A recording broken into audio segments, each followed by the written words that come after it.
Hello बच्चों, स्वागत है आप सभी का हमारे चैनल फिजिक्स ज्ञान मुकेश नायक पर। बच्चों, हम लोगों ने मोशन ऑफ द प्लेन चालू कर दिया था। तो मोशन इन द प्लेन में हम लोगों ने इसके पहले 2 लेक्चर कवर कर चुके हैं और अभी हम लोग 3rd लेक्चर के लिए स्टार्ट कर रहे हैं। होपफुली आप लोग इसको देख रहे हो, पढ़ रहे हो और बुक से पढ़ना ये बहुत ज़रूरी है बच्चों। चलो ठीक है, स्टार्ट करते हैं हम लोग। तो आज हम लोगों को क्या पढ़ना है? हम लोगों को पढ़ना है मोशन इन 2 डायमेंशन। तो हमें बच्चों क्या पढ़ना है आज? Motion in 2 dimension. ये बहुत ही जरूरी पार्ट्स है बच्चों। Motion in 2 dimensions. प्लेन ये 2 डायमेंशन का ही होता है, या तो एक्स एक्सिस वाई एक्सिस के बीच में प्लेन, या तो वाई और जेड के बीच में, या तो एक्स और जेड के बीच में। यही चांसेस हैं। जैसे कैरम खेलते हो, उसमें 2 ही एक्सिस हो सकती है, गोटियां हवा में नहीं उड़ेगी, है कि नहीं? इसका मतलब क्या है बच्चों? ये 2 डायमेंशनल एनालिसिस कर रहे हैं हम लोग। चलो, अब जब हम लोग 2 डायमेंशनल में कर रहे हैं तो 2 डायमेंशन के लिए हम लोगों को कुछ चीज़ों को पता करना चाहिए। जैसे कि क्या बच्चों, थोड़ा सा देखो, मोशन है और 2 डायमेंशन है। अब जब हम लोग इसको देख रहे हैं तो इसको देखते वक्त थोड़ी सी चीज़ों को सोचो। जब कैरम जो है, अभी कैरम खेल रहे हैं, सो कैरम में क्या हो जाता है, जैसे हमारा स्ट्राइकर चला गया, समझो पूरा बोर्ड एम्प्टी है और सिर्फ हमारे पास स्ट्राइकर है। तो जब हम लोग स्ट्राइकर को हिट करेंगे तो क्या करेगा? देखो, वो कुछ एक्स एक्सिस के अलोंग डिस्प्लेसमेंट कर रहा है और कुछ वो वाई एक्सिस के अलोंग कर रहा है। इसका मतलब उसकी 2 डिस्प्लेसमेंट हो चुकी है, एक एक्स एक्सिस के अलोंग, एक वाई एक्सिस के अलोंग। तो हम लोगों ने वेक्टर क्वांटिटीज को पढ़ा है बच्चों। तो जो मैं उसकी रिजल्टेंट देखूंगा तो वो एक्स और वाई इन दोनों को मिला के बनाना पड़ेगा हमको। और इसका मतलब यह है बच्चों कि जब हम लोग उसको देखेंगे तो हम लोगों को उसकी रिजल्टेंट को देखने के लिए सबसे पहले उसके कंपोनेंट्स के बारे में उसको लिखना पड़ेगा।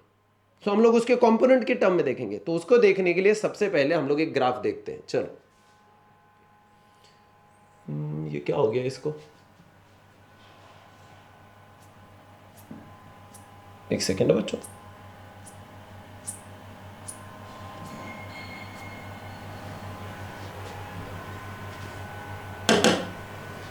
हाँ जी, जो भी है, चलो चलो जो भी है, अभी यहाँ पे ध्यान दीजिएगा। सबसे पहले हम लोग एक डायग्राम बना लेंगे जी। तो ग्राफ देख लो बच्चों, ग्राफ को रीड करते आना चाहिए हमें। सबसे पहले ग्राफ ही इंपॉर्टेंट है। ये है बच्चों, ये है ग्राफ, ठीक है। चलो, अब मान के चलो कि कोई ऑब्जेक्ट है, वो ट्रैवल कर रहा है। अब उसको आपको पता नहीं कि उसका डिस्प्लेसमेंट क्या हुआ है, क्या नहीं हुआ है, जो भी है, जैसे भी है, समझो ऐसे क्या फिर बाद में ऐसा कुछ हुआ। तो जब हम लोग ऐसे देखेंगे इसको, ठीक है।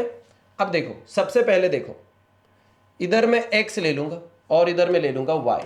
ओके, अब देखो, ओए भाई तू हिल मत, ओ ओ ओ यहां पे, ठीक है जी। तो चलो y हो गया। अब यहां पे आएगा, ये इनिशियल है, तब हुआ क्या, यहां पे बनेगा x1, यहां पे बनेगा y1। अब देखो बच्चों, वो यहां पे पहुंच गया, तो इधर से जाएंगे तो ये बनेगा x2 और ये बनेगा बच्चों y2। अब आप लोगों को लग रहा होगा कि ये कर क्या रहे भैया, बताता हूं।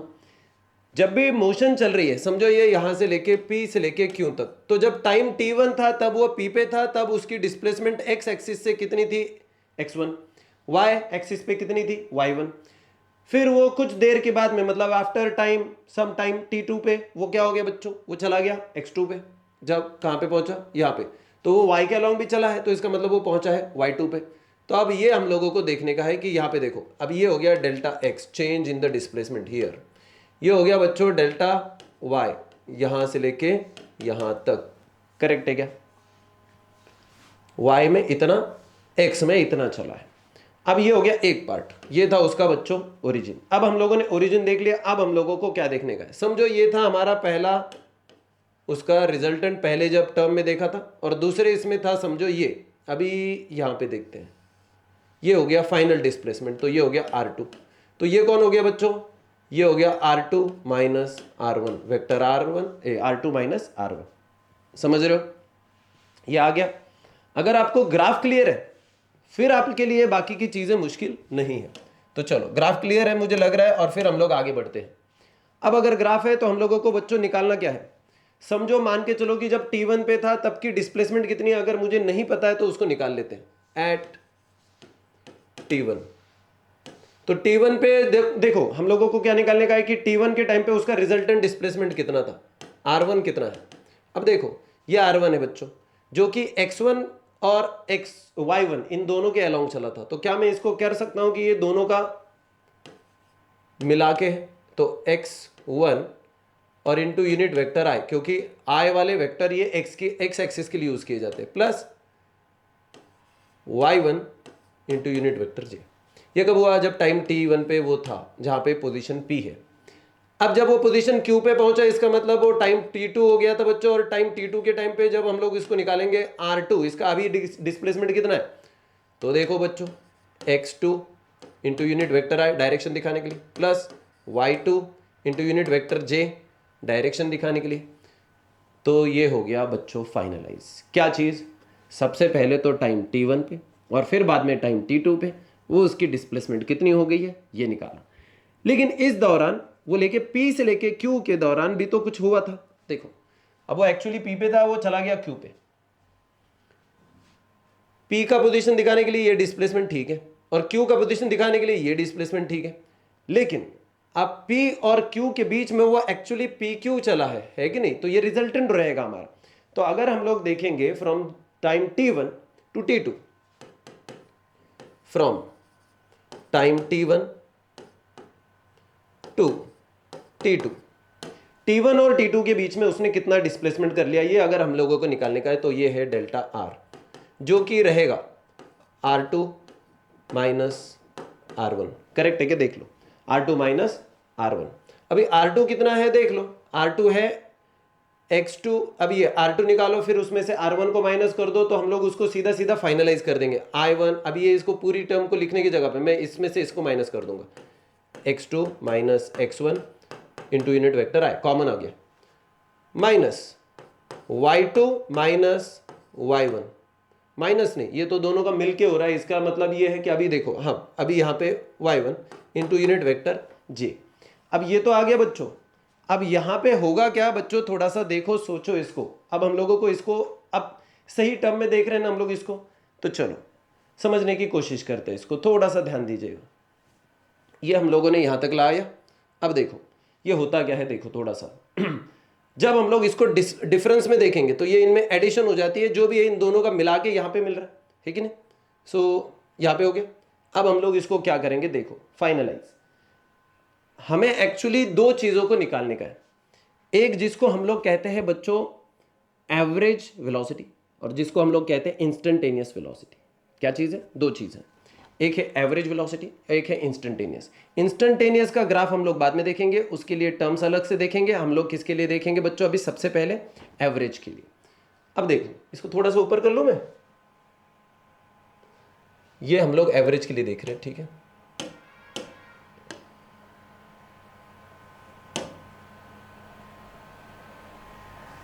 जी ये डिस्प्लेसमेंट आ चुकी बच्चों। Displacement is not our target, तो हमारा टारगेट क्या है, velocity. So displacement upon time करेंगे ना, तो T2 माइनस T1 क्या हो जाएगा बच्चों, that will be the time interval. तो अगर हम लोग इसको देखेंगे फॉर द एवरेज टाइम, है ना, तो अभी ये तो हमारा डिस्प्लेसमेंट हो गया। अब हम लोग इसको किस टर्म में देखेंगे, so the average velocity. So velocity average ये क्या रहेगी रे बच्चों, ये रहेगा delta R upon delta T। जबकि ये कौन है, ये तो अभी हम लोगों ने देखा था, इसकी वैल्यू पुट कर दो और आपका काम हो जाएगा। सो अभी सिर्फ इसके लिए अगर मैं देखूंगा तो ये बनेगा X2 minus X1 upon T2 minus T1 into I direction दिखाने के लिए, plus Y2 minus Y1 upon T2 minus T1 into unit vector J। आ गया बच्चों, ध्यान है आपका, ये समझना बहुत ज़रूरी है। जैसे ये आ गया, अब आप कई सारे लोगों को लगेगा कि ये भैया ये क्यों कर रहे हैं, ये क्या कर रहे हैं, ये कितना कॉम्प्लिकेटेड लग रहा है, ये इधर से इधर गया, ये ऐसा हो गया, इसको डिवाइड कर रहा है। कितनी सारी टर्म्स है और कितने सारे कॉम्प्लिकेशंस लग रहे हैं। सही है बच्चों, लगते तो है कॉम्प्लिकेशंस, लगते तो है, लेकिन जो सिलेबस में है वो कॉम्प्लिकेशंस ही आपकी अभी इसके आगे की जर्नी है। क्योंकि वो फ्लैटली तो नहीं देंगे जैसे हम लोग इसके पहले पढ़ रहे थे, क्योंकि वो उतना भी सिंपल नहीं है जितना हम लोग पहले से देख रहे हैं, क्योंकि 9th स्टैंडर्ड का मोशन और ये मोशन में फर्क तो रहेगा ना बच्चों, फंडामेंटल डिफरेंस तो करेंगे ना कुछ। वो लेवल से हम लोग अभी थोड़ा सा इंप्रूव करने की कोशिश कर रहे हैं, उससे थोड़ा सा ऊपर जाने की कोशिश करेंगे, तो डेफिनेटली आप लोगों को कुछ ना कुछ एडिशनली मिलेगा। अब देखो बच्चों, अब अगर हम लोग इसको देखेंगे, वेलोसिटी एवरेज हो गया। अभी ये एवरेज वेलोसिटी किसकी, देखो ये जो हम लोग चेक कर रहे हैं ये वी एवरेज है, तो ये कौन हो गया, ये भी वी एवरेज हो गया, लेकिन कहां पे, एक्स एक्सिस के लिए, in the direction of I. Plus ये कौन हो गया रे, वी एवरेज किसके लिए, वाई के लिए, इन द डायरेक्शन ऑफ जे, जे मतलब यूनिट वाई एक्सिस, ठीक है। तो ये हो जाता है आपका एक बेसिक फॉर्मूला बच्चों, जहां पे इनकी वैल्यू ये है और इसकी वैल्यू ये है। क्लियर है बच्चों? मुझे पता है थोड़ा सा लेंदी लगता है, मुझे ये भी पता है कि इसको थोड़ा सा टाइम लगेगा, लेकिन जब हम लोग इसको देखेंगे ये धीरे धीरे आपको समझेगा। बताता हूं ये क्यों करते हैं। नॉर्मली अगर कोई भी मोशन हो रही है तो देखो यहां से जा रहा है, इसका मतलब वो एक्स एक्सिस के अलोंग भी जा रहा है, वाई के अलोंग भी जा रहा है, दोनों के अलोंग जा रहा है। तो क्योंकि वो एक्स और वाई दोनों कंपोनेंट को कवर कर रहा है, तो अगर हम लोगों को इसको देखने का है तो हमें उस दोनों के अलोंग ही देखना पड़ेगा, क्योंकि वो वेलोसिटी है जो कि एक डायरेक्शन बेस्ड है और इसकी डायरेक्शन एक्स और वाई दोनों को कवर करे, इसलिए थोड़ा सा इसको क्या कहते हैं, बहुत ज़्यादा फॉर्मुलेशन के साथ में देखना पड़ता है। अगर मैं मुझसे पूछूं कि इसमें ये सब कुछ रट्टा मारना पड़ता है क्या, कुछ नहीं मारना पड़ेगा। अपने दिमाग को बस यूज करो और उसको समझने की कोशिश करो। अंत में सिर्फ एक जो फॉर्मुलेशन निकलते हैं उनको याद रखो, काम हो जाता है अंत में। लेकिन तब तक बिल्कुल याद रखना पड़ेगा बच्चों, तब तक तो बिल्कुल करना पड़ेगा। अब समझो ये तो हो गया हमारा डायरेक्शन के साथ सब कुछ, लेकिन अगर मुझे समझो इसका मैग्नीट्यूड निकालने का है और फिर डायरेक्शन भी बताने की है, तो मैं क्या करूं, तो अभी उसके लिए हम लोग कुछ सोल्यूशन ढूंढेंगे, ठीक है। So to find the magnitude and direction, now the magnitude and direction. चलिए बच्चों ध्यान दीजिएगा, मैग्नीट्यूड और डायरेक्शन निकालने का काम ये बहुत मुश्किल नहीं है, एकदम सिंपल सी काम है। हम लोग उसको एक काम कर देंगे। देखो थोड़ा सा ध्यान दीजिए, हमारा जो फॉर्मूला है ना उसको ढंग से देखो। वो एक वेक्टर है। अब वेक्टर में अगर आप लोगों को उसका मैग्नीट्यूड निकालने का, मैग्नीट्यूड के लिए तो देखो वी एवरेज हो गया मैग्नीट्यूड, वेक्टर हटा दिया मतलब मैग्नीट्यूड हो गया। ये कैसे निकलेगा रे, आपको याद है वो जब वेक्टर्स की एडिशन होती थी उनकी पावर्स का स्क्वायर और उसका स्क्वायर रूट, तो उनके एडिशन कर देते थे। तो यहाँ पे वी एवरेज किस करे, एक्स का, इसका क्या स्क्वायर, प्लस वी एवरेज किस करे, वाई का, उसका स्क्वायर, और टोटल इनका एडिशन का स्क्वायर रूट। ये हो गया उसका मैग्नीट्यूड। अब मुझे चाहिए इसके बीच की डायरेक्शन। सो डायरेक्शन निकालने के लिए हम लोग tan थीटा की टर्म्स में निकालते थे बच्चों, और tan थीटा की टर्म्स में जब भी हम लोगों ने इसको निकाला था तो क्या आया था, याद है क्या आपको, this upon this, V average for the y upon V average for the x। हो गया बच्चों, ज्यादा दिमाग लगाने का काम ही नहीं बचा है। ये पूरा एक तरीके से हम लोग क्या कह सकते हैं बच्चों, ये मैथमेटिकली चल रहा है। क्योंकि ये मैथमेटिकली चल रहा है बच्चों, हम लोगों को इसके लिए थोड़ा सा इसको क्या कहते हैं, इसमें फिजिक्स कम है और मैथमेटिक्स ज़्यादा है, इसलिए ये थोड़ा सा ऐसा आपको लगेगा कि ये कुछ अलग चल रहा है क्या, नहीं, चिंता मत करो। कुछ चीज़ों को आप लोगों को बस न्यूमेरिकल के बेसिस के लिए छोड़ना पड़ता है, वो ग्रेजुअली हम लोग आएंगे उसके ऊपर। हम लोगों को जहाँ से हमारा लेवल बढ़ाने का वो पॉइंट अभी धीरे धीरे से आएंगे। अगर आप लोग इसको समझ रहे हो ना तो आप लोगों को एक्सेलरेशन का भी समझेगा, इसलिए इसको ढंग से समझो पहले, क्योंकि अभी इसके बाद में तुरंत ही हमारे पास में क्या आने वाला है बच्चों, एक्सेलरेशन। तो अभी हम लोग, ये हो गया हमारा एवरेज वेलोसिटी, उसका मैग्नीट्यूड और उसका डायरेक्शन। तो ये फॉर्मूला याद रखो, जिसमें ये कौन है, अगर मुझे सिर्फ इसको याद रखने का है तो ये है x2 minus x1 upon t2 minus t1।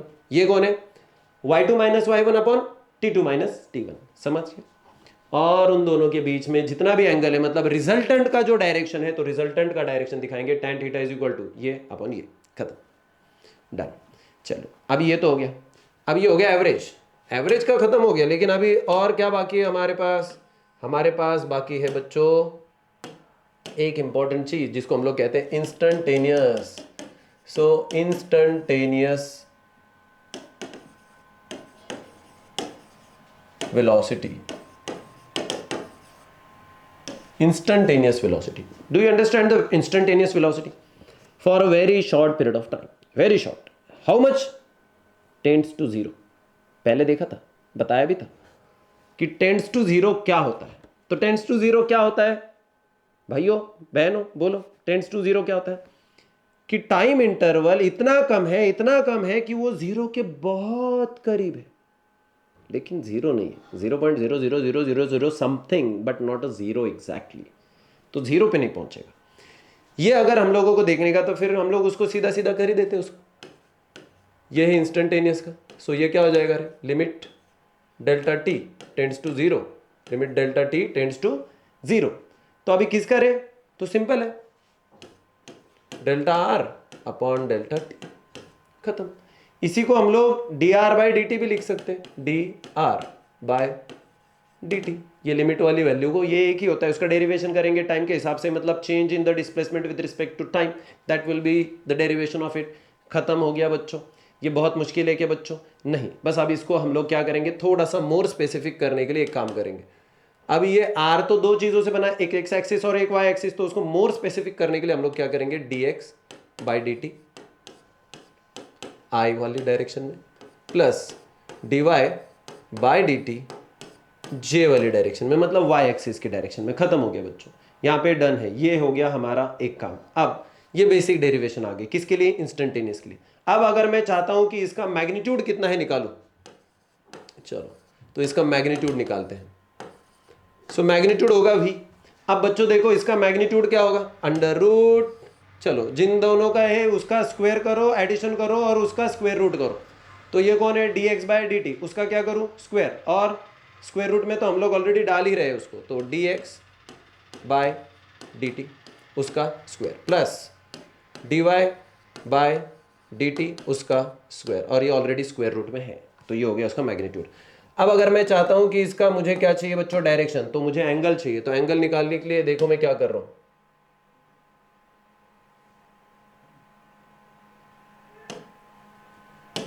जी. अभी एंगल निकालने के लिए हम लोगों को पता है कि क्या करते हैं, D Y by D T upon, ये क्या होगा रे, D Y by D T this upon this upon D x by D T.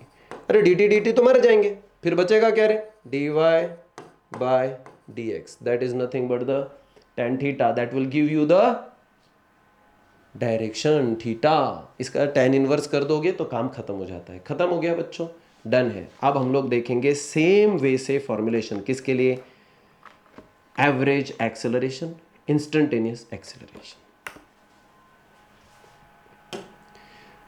अगर थोड़ा फास्ट लग रहा है बच्चों ये जा रहा है, तो थोड़ा सा आप लोग वीडियो को एक बार रिपीटेशन में देख लेना, क्योंकि हमारा पास उतना टाइम नहीं है इस टॉपिक को देने के लिए, और ज़रूरी भी नहीं है बच्चों. बेसिक कॉन्सेप्ट से समझ के आगे बढ़ते रहना. चलो अब हम लोग देखेंगे कौन है बच्चों हमारे पास, एवरेज एंड इंस्टेंटेनियस एक्सीलरेशन. हमें एक्सीलरेशन पढ़ना है बच्चों. दोस्तों एक्सीलरेशन जो होती है ना, वो change in the velocity with respect to time होता है, the rate of change of velocity with respect to time है. तो ये बदल रही है, कौन बदल रही है, वेलोसिटी बदल रही है. किसके हिसाब से बदल रही है, टाइम के हिसाब से बदल रही है. तो इसका मतलब हम लोगों को अभी एवरेज वेलोसिटी सबसे पहले निकालेंगे, एक बेसिक फॉर्मूला, फिर हम लोग उसका मैग्नीट्यूड के लिए और फिर उसकी डायरेक्शन के लिए, फिर वापस से हम लोग इंस्टेंटेनियस एक्सेलरेशन निकालेंगे और उसका फिर वापस से वही क्या चीज़, फिर उसका फॉर्मूला, उसका बेसिक फॉर्मूला हो गया, फिर उसका मैग्नीट्यूड और फिर डायरेक्शन. ठीक है बच्चों, चलो ध्यान दो बच्चों, एक 2 मिनट दो मुझको बस.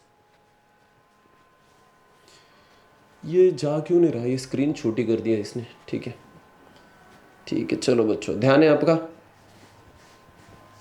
हाँ जी चलिए मेरे दोस्तों यहाँ पे ध्यान दीजिएगा. अबे मैंने इसको क्या लिख दिया, इंस्टेंटेनियस होना चाहिए, इंस्टानियस हो गया ये, इंस्टेंटेनियस जी.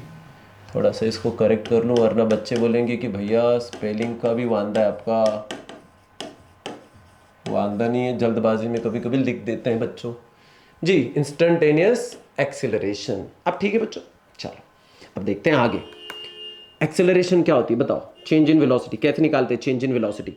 v2 माइनस v1, है कि नहीं। लेकिन यहाँ पे अभी वेलोसिटी के दो कंपोनेंट है, एक एक्स एक्सिस के अलॉन्ग और वाई एक्सिस के अलॉन्ग, इसलिए हम लोगों को इसको समझने के लिए थोड़ा सा ध्यान दो। सबसे पहले बेसिक फॉर्मूला देखो, एक्सेलरेशन होता है v2 minus v1 upon t2 minus t1, ये दोनों भी वेक्टर है। सो v2 minus v1 upon t2 minus t1, खत्म हो गया, आसान है। अब इसको ही हम लोग देखते हैं थोड़ा सा ढंग से। अब कैसे ढंग से देखेंगे, चलो इधर लिख देता हूं मैं आपके लिए, इधर ना लिखते हुए हम लोग नीचे लिखेंगे, ठीक है। चलिए अब होता क्या है, देखो बच्चों, मैंने आपको पहले ही कहा था कि फाइनल वेलोसिटी ठीक है v2 है, इनिशियल वेलोसिटी v1 है, लेकिन फाइनल वेलोसिटी के भी दो कंपोनेंट है, एक एक्स एक्सिस के अलॉन्ग है और एक वाई एक्सिस के अलॉन्ग है। तो हम लोग इसको क्या लिखेंगे, v2 along the x axis, okay, minus v1 along the x axis upon t2 minus t1। Time को कोई डायरेक्शन की बाउंड्री नहीं है, इसलिए वैसा हो गया। अब इसकी डायरेक्शन कैसे समझेगी रे, ये तो मैग्नीट्यूड हो गया इनटू आई करने का, प्लस अब इसमें ऐड कर दो, किसको ऐड करेंगे बच्चों, सेम v2 लेकिन किसके लिए, y, v1 किसके लिए, y upon t2 minus t1, time interval वही है, इधर आ जाएगा यूनिट वेक्टर j, जो उसकी डायरेक्शन बता रहा है। तो देखो v2 minus v1 upon t2 minus t1, ये बेसिक फॉर्मूला हो गया। उसको डायरेक्शन बेस्ड करने के लिए हम लोगों ने उसको v2x minus v1x upon t2 minus t1 into unit vector है, ये उसकी डायरेक्शन बता रहा है, और x एक्सिस के अलोंग की वेलोसिटी या एक्सेलरेशन बता रहा है, ये किसके अलोंग, x एक्सिस के अलोंग की एक्सेलरेशन, और ये बता रहा है y एक्सिस के अलोंग की एक्सेलरेशन। अब क्योंकि ये दोनों हो गए हैं तो अभी हम लोग एक काम करेंगे, ये एवरेज है ना, सो ये इज इक्वल टू, अब ये कौन है बच्चों, ये एक्सेलरेशन है, लेकिन किसकी, एक्स एक्सिस के अलोंग की, एवरेज एक्सेलरेशन। सो क्या मैं कह सकता हूं, this is the acceleration average, कहां की, एक्स एक्सिस के अलोंग की, तो इसको हम लोग लिखेंगे एक्स अलोंग यूनिट वेक्टर, हो गया। ये कौन है भाई, ये भी वही है, एवरेज एक्सेलरेशन, सो इसको एवरेज किसके अलोंग है, वाई एक्सिस के अलोंग है, इनटू यूनिट वेक्टर जे, हो गया बच्चों। ये आ गया आपका बेसिक फार्मूला। अब हम लोगों को इसका क्या देखने का है, मैग्नीट्यूड और फिर इसकी डायरेक्शन, खत्म। तो अभी इसका मैग्नीट्यूड और डायरेक्शन देखते हैं। चलो एक सेकेंड, बस इसको थोड़ा सा मैं यहाँ ऊपर कर लेता हूँ, हाँ जी। नाउ द मैग्नीट्यूड, बताओ बच्चों, दोस्तों, what is the magnitude of it. Magnitude को निकालने के लिए आप लोगों को सबसे पहले वो चीजें पता है, उसको पुट कर दो सीधा सीधा। मैग्नीट्यूड क्या है, ए इज इक्वल टू, पहले स्क्वायर रूट, इसका स्क्वायर प्लस इसका स्क्वायर, खत्म हो गया। So a average of the a x, उसका स्क्वायर प्लस एक्सेलरेशन एवरेज उसका स्क्वायर फॉर वाई। आगे बच्चों, ये हो गया मैग्नीट्यूड। अब अगर मैं आपको पूछूं कि इसका डायरेक्शन क्या होगा, तो डायरेक्शन दिखाएगा tan थीटा। tan थीटा क्या बताएगा रे, A average for the Y upon A average for the X, हो गया बच्चों। देख लो बच्चों, क्या ये बहुत मुश्किल है, क्या ये बहुत आसान है, नहीं, ये दोनों भी नहीं है। फिर ये क्या है, ये उन दोनों के बीच वाली स्टेज है बच्चों, जो ये कहती है कि ये जो है ना, ये बहुत मुश्किल नहीं है, ये बहुत आसान भी नहीं है, ये उसके बीच वाली स्टेज है कि थोड़ा सा समझ लो, आसान है। मुझे नहीं लगता कि बहुत मुश्किल है, थोड़ा सा देखो, इसको ढंग से समझ लो। ये हो गया बच्चों डायरेक्शन और मैग्नीट्यूड। लेकिन ये किसका हो गया बच्चों, एवरेज का। हम लोग एवरेज एवरेज थोड़ी ना खेलना है, एवरेज एक बार खेल लिया फिर वापस से इंस्टेंटेनियस के लिए जाना है कि तुरंत एकदम छोटे से टाइम पीरियड में उसके एक्सेलरेशन का क्या पॉइंट था, वो अगर हम लोगों को देखने का है तो अभी हम लोग उसको लिमिट में पुट करेंगे फिर से एक बार।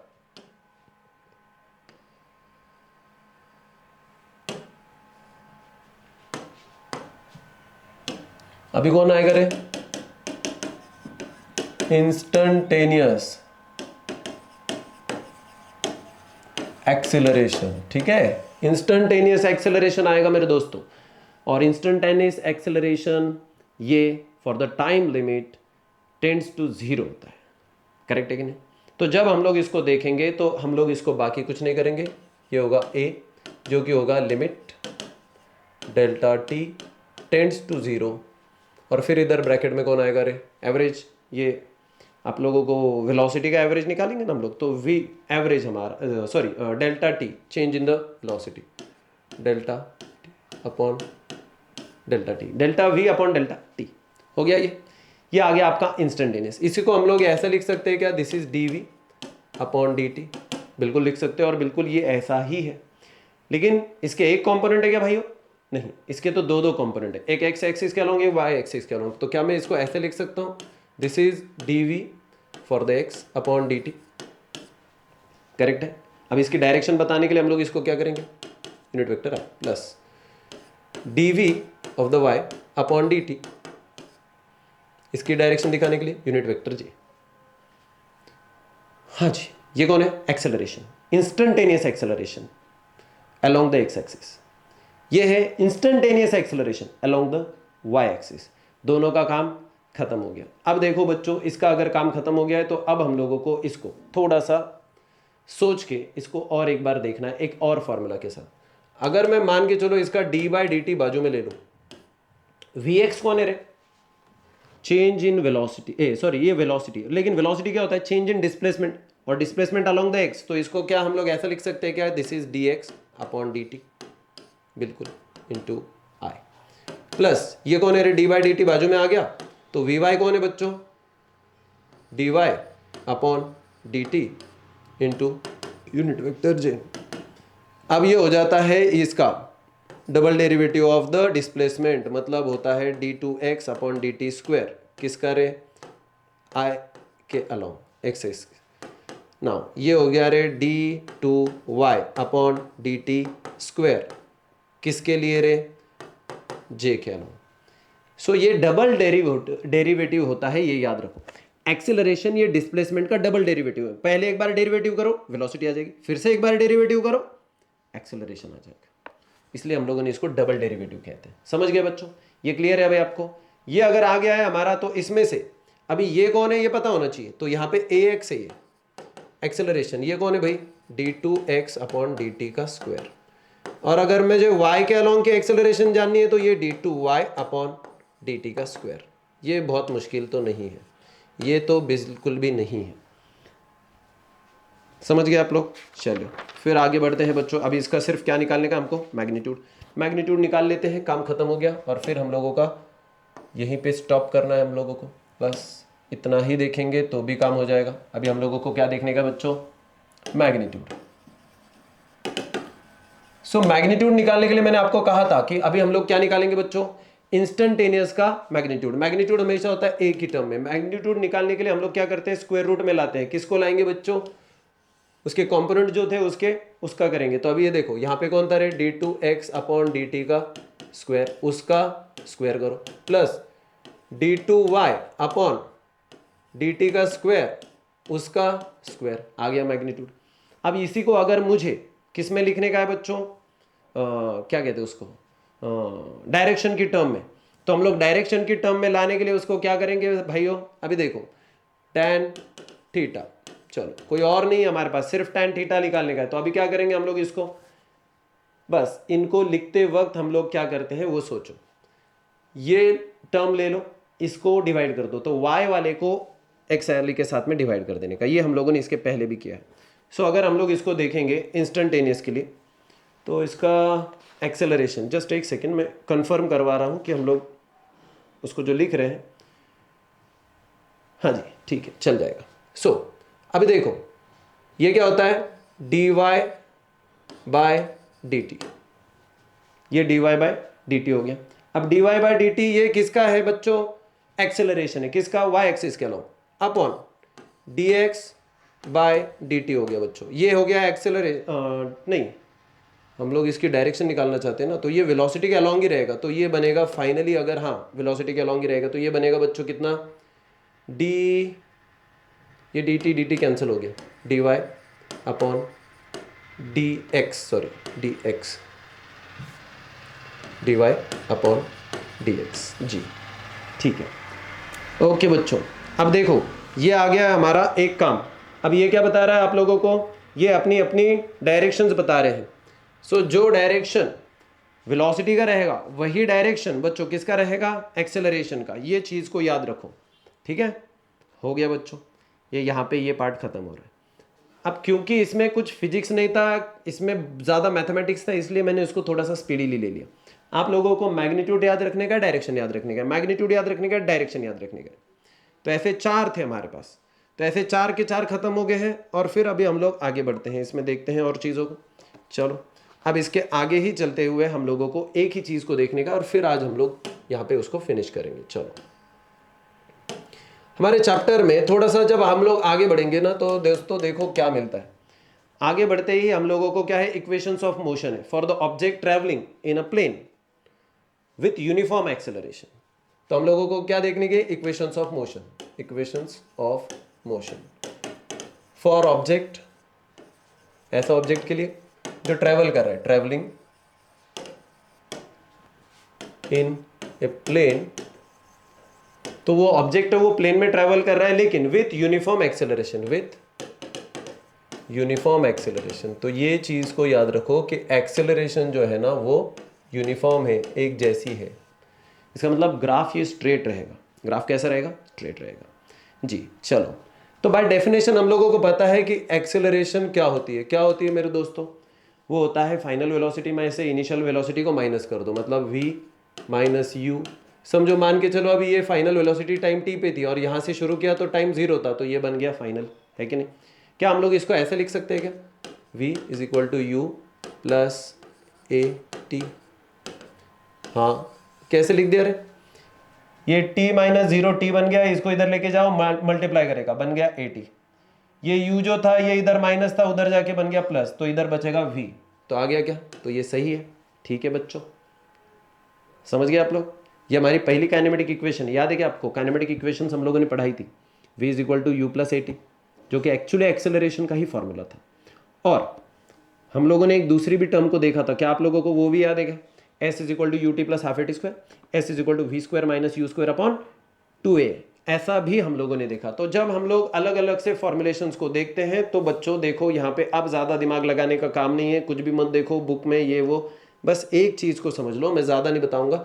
सेकेंड काइनेमेटिक इक्वेशन जब हम लोग करेंगे तो वो रहेगी डिस्प्लेसमेंट के लिए, और जब हम लोग उसको डिस्प्लेसमेंट के लिए चेक करते हैं, ठीक है, जब हम लोग उसको किसके लिए चेक करते हैं, डिस्प्लेसमेंट के लिए, तो वो होती है you T plus half A T square. अगर मैग्नीट्यूड देखने का अगर डायरेक्शन की टर्म में देखने का है तो वेक्टर बनाओ, अदरवाइज नहीं बनेगा। हो गया। अब इसके कंपोनेंट्स होते हैं, है कि नहीं। तो जैसे V X is equal to U X plus A X into T, V Y is equal to U Y plus A Y into T.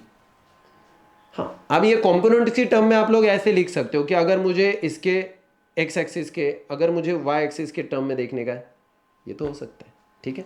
सो ये पॉसिबल है। और अगर डिस्प्लेसमेंट के बारे में मैं कहूँ आपको, तो अगर ये डिस्प्लेसमेंट देखने का एस अलोंग द वाई जैसे, तो हम लोग क्या करेंगे बच्चों, U along the Y into T plus half of A along the Y into T का स्क्वायर। कैसे भी करो, कुछ भी करो, कोई फर्क नहीं पड़ता है। एक्स के लिए भी ऐसे निकालेंगे। डन। कई बार आप लोगों को इसका रियल यूटिलिटी क्या है ये समझने के लिए थोड़ा सा ऐसा लगता है कि ये कहाँ पे है, न्यूमेरिकल्स के टाइम पे आएगा बच्चों। जब हम लोग न्यूमेरिकल अच्छे से सॉल्व करेंगे ना तब होगा। एट द एंड हम लोग डेफिनेटली न्यूमेरिकल के लिए एक सेपरेट सा सेक्शन लेंगे जिसके लिए आप लोगों को ये सारी चीज़ें याद रखनी है, ठीक है बच्चों। आज के लिए हमारे पास इतना ही है।